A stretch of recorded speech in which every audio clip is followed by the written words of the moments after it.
Have you ever had this feeling like you're wide awake and yet somehow asleep? Like you're moving, living, scrolling, but something in you is missing? You laugh, you work, you keep yourself busy, but there's a voice deep inside, barely a whisper, asking, is this really it? They never told you that control could feel this good, that a cage, when padded with comfort, starts to look like freedom. You were never forced into chains. You were led gently, with likes, with love songs, with endless choices that all lead nowhere. And now, you don't have time to think.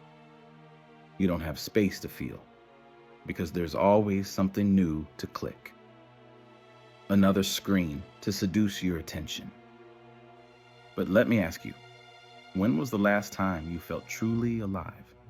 Not entertained? Not distracted? Not momentarily excited? I mean, alive. The kind of alive that leaves you breathless, aching, shaken, but real. We've traded that for convenience. We've traded depth for dopamine. And slowly, we stopped noticing the trade. That's the trick. They don't need to take your freedom by force if they can get you to give it away for a little pleasure. And once you're numb, once your soul is sedated, you won't even remember what you were supposed to fight for. But somewhere inside you, you still remember, don't you? Somewhere in your chest, beneath the layers of noise, comfort, and scrolling, you remember what it feels like to want more, to want truth, to want something real. So I'm not here to scare you. I'm here to wake you. Because the world doesn't need more pleasure seekers. It needs people who can feel again, who can see the invisible cage and choose to step out of it. And if you're still here, still listening, then maybe some part of you is, let's walk through this together. We were told we were free. Free to choose, free to speak, free to chase our dreams, and maybe you believed it for a while because you had choices, endless choices, thousands of apps, hundreds of channels, a million paths laid out before you, all promising joy, success, validation. But no one warned you that too much choice can be its own kind of trap. That freedom without depth becomes noise. They gave you everything except silence, everything except meaning. And so you scroll, not because you want to, but because you've forgotten how not to. You check your phone even when it hasn't buzzed. You reach for stimulation like a reflex, not desire. You weren't forced. You were softened. The leash isn't on your neck. It's in your brain. And it feels like comfort, because true control doesn't look like chains anymore. It looks like convenience.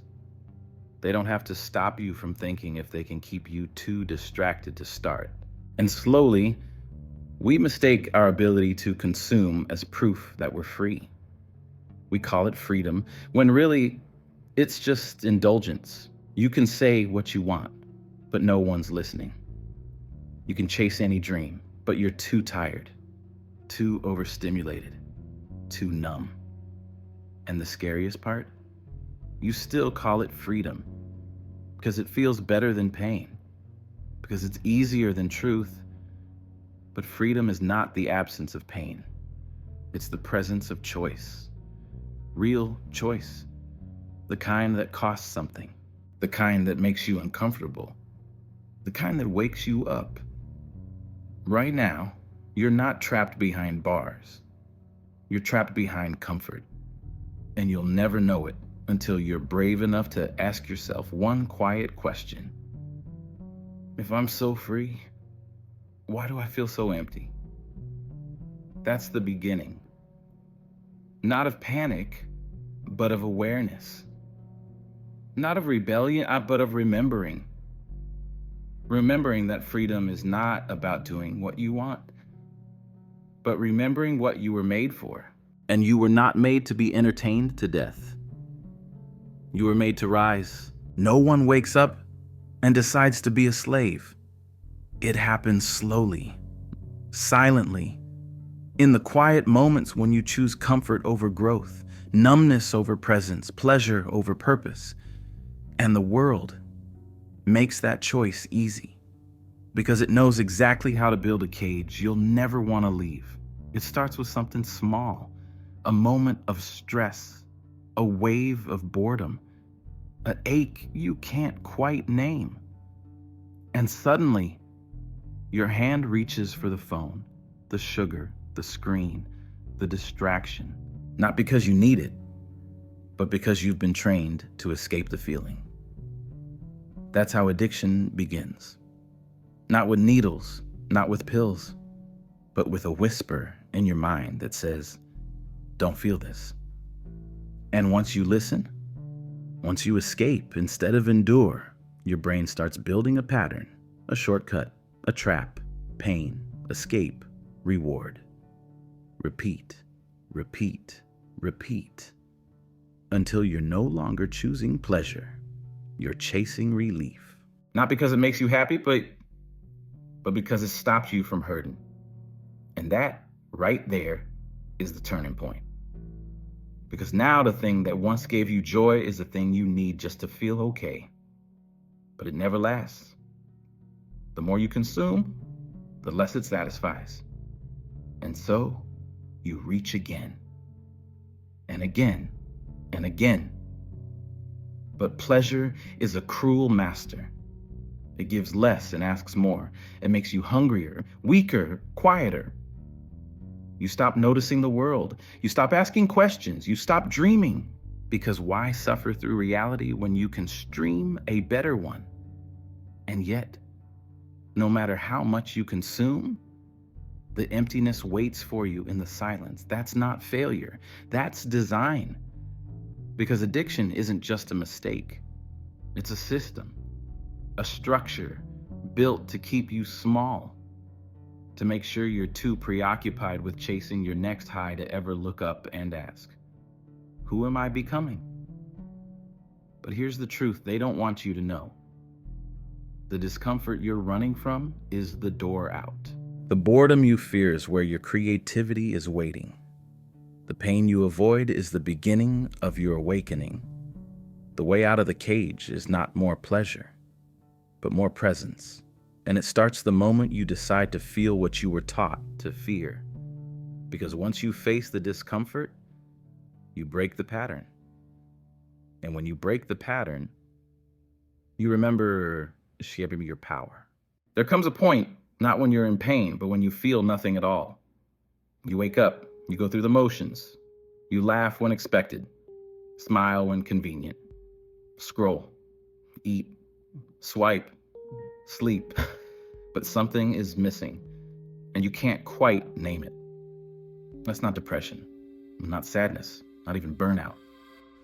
That is numbness, and it's the quietest, most invisible sickness of all, because you can still function, still perform, still blend in. But inside, there's no color, no spark, no weight, just static. That's what happens when pleasure becomes your default state. Your system adapts. The chemicals that once danced wildly at a sunset, a kiss, a poem, now barely twitch unless it's loud, fast, intense. And even then, it doesn't hit the same way anymore. You need more, but it gives you less. This is neuroadaptation, but not the kind from textbooks. This is the soul's version. You've overdosed on stimulation. And now, you can't even enjoy silence without fidgeting. You can't sit still without reaching for something. Anything. Even pain starts to feel better than nothing. And maybe that's why so many people chase chaos. They're not reckless. They're just trying to feel something that reminds them they're alive. But numbness isn't a sign of failure. It's a signal. It means your inner world is begging for less noise, not more. Less stimulation, more stillness, less performance, more presence. But here's the paradox. To feel again, you have to pass through the part of you that stopped feeling in the first place. And that part is afraid. Afraid of boredom, afraid of grief, afraid of the truths you buried beneath pleasure. But what if, just for a moment, you didn't run? What if you let the silence speak? What if you stopped fearing the stillness and started listening to it? Because beneath your numbness, your pain still lives. But so does your joy, your wonder, your aliveness. They're not gone, just buried, waiting for the moment you stop chasing the next hit and choose instead to feel what's real. That's where the healing begins. Not by numbing what hurts, but by feeling what matters. There is a kind of prison that doesn't need bars. Only comfort. Only pleasure. Because if they can make you like your cage, you'll never try to leave. This is not a theory. It's happening. It looks like fast food. It looks like porn. It looks like dopamine dripping from your screen at 2 a.m. while your soul silently screams for meaning. This is not freedom. It's sedation, and they know it. The systems that feed you pleasure don't love you. They study you. They measure your clicks, your hesitations, your cravings.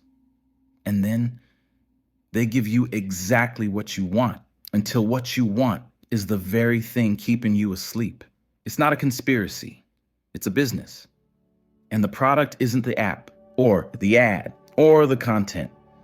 The product is you, your time, your focus, your will.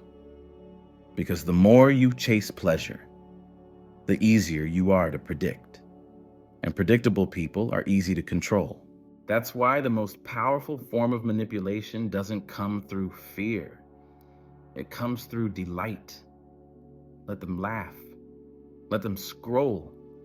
Let them self-soothe into silence. Because a numb population is a compliant one. No need for war when you have entertainment. No need for chains when you have rewards. Give them stimulation, and they won't ask questions. Give them comfort, and they won't chase freedom. Give them pleasure, and they'll forget they were meant to rise. And here's the most dangerous part.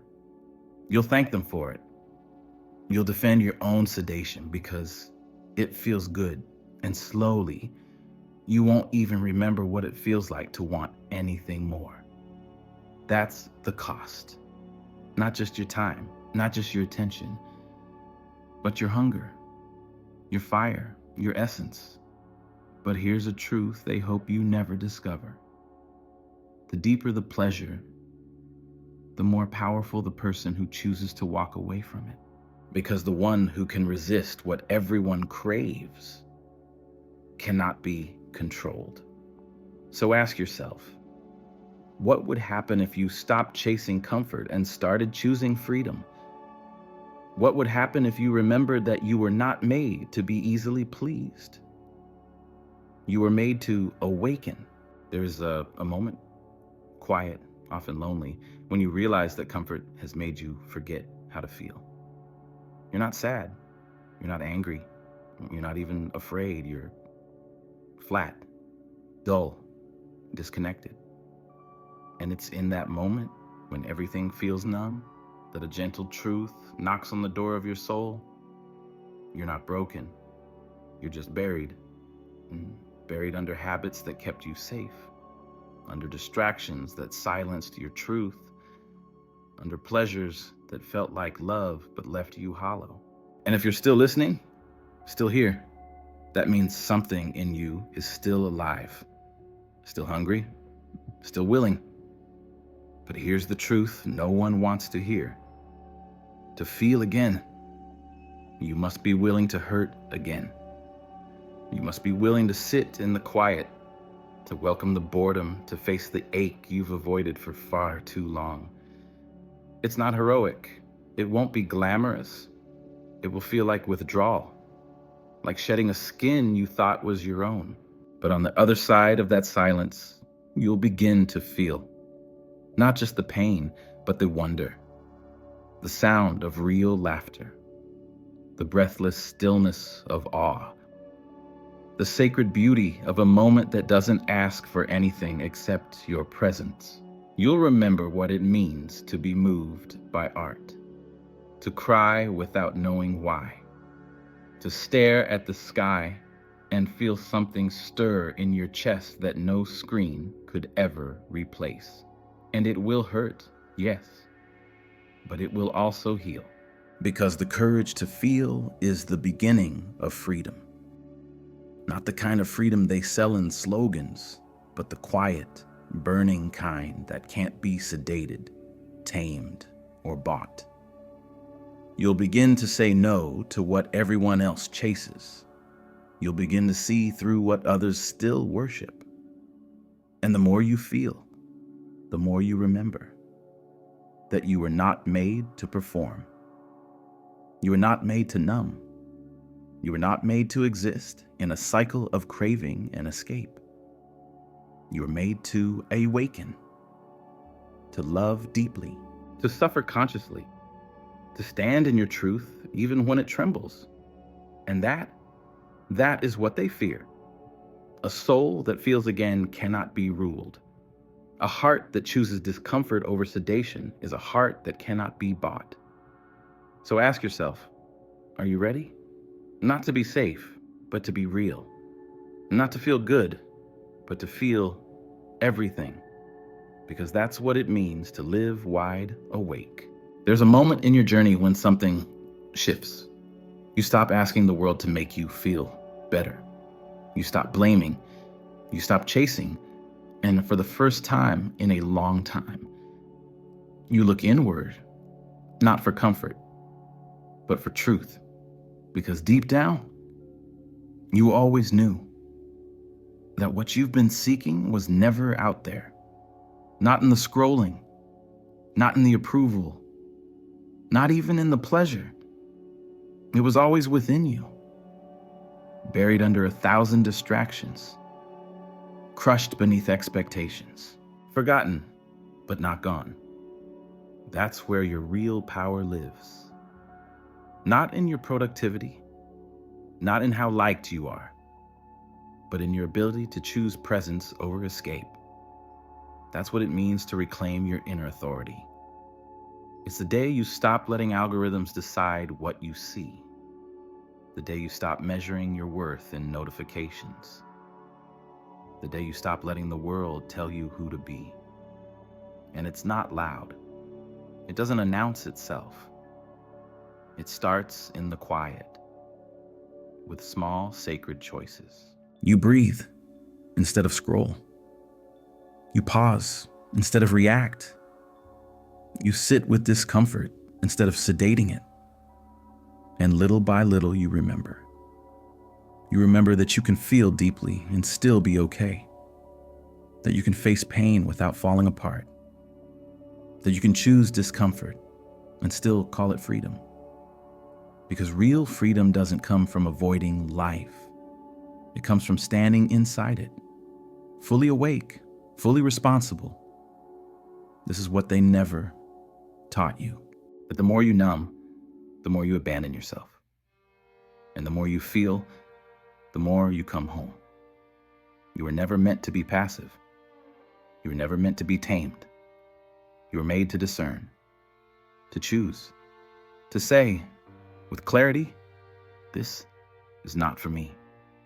This I will no longer feed. This I release.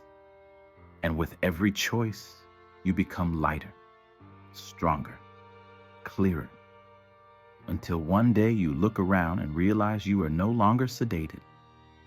You are no longer waiting to be rescued.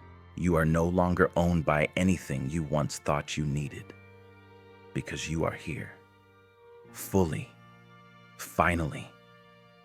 And that is the most dangerous thing you can ever become.